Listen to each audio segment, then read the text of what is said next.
और आइए बात कर लेते हैं मौसम के मिजाज की। असम और बिहार में सैलाब से हालात अब तक नहीं सुधरे हैं। बिहार और असम में कुल मिलाकर 37 लाख से ज्यादा लोग मुतासिर बताए जा रहे हैं। असम में सैलाब के सबब 96 लोगों की मौत हो चुकी है और असम के 33 जिलों में से 26 जिले सैलाब की जद में हैं।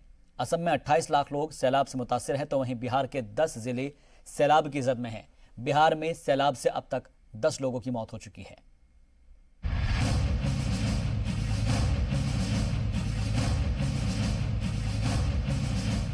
बिहार के भागलपुर में एक स्कूल पानी में बह गया। 3 कमरों वाले हाई स्कूल की नई इमारत देखते ही देखते कोसी नदी में समा गई।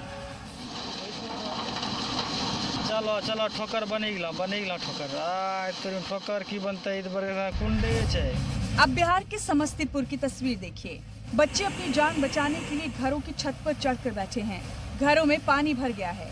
वहीं जो लोग जरूरी सामान के लिए बाहर निकले हैं, उन्हें तैर कर रास्ता पार करना पड़ रहा है। अब आपको पटना के मेन सेक्रेटरीट का हाल दिखाते हैं। ये वो जगह है जहां वजीर से लेकर रियासत के आला अफसरान आते हैं, लेकिन बारिश के बाद यहां जैसे बाढ़ आई हुई हो। पानी के यहां से निकलने की रफ्तार इतनी धीमी है कि अब यहां जमे हुए पानी में मछलियां तक तैर रही हैं। बिहार के 10 जिलों में करीब 9,60,000 लोग बाढ़ से मुतासिर हैं। बिहार में बाढ़ से अब तक 10 लोगों की मौत हो गई है। मुल्क में असम में सबसे ज्यादा बाढ़ ने तबाही मचाई हुई है। नदियां तोगयानी पर हैं। ये असम के नागांव जिले के करबी लांगपी बांध की तस्वीर है। नदियों में उफान की वजह से बांध के कई गेट खोल दिए गए। यही वजह है कि इलाके के सैकड़ों गांवों में पानी भर गया है।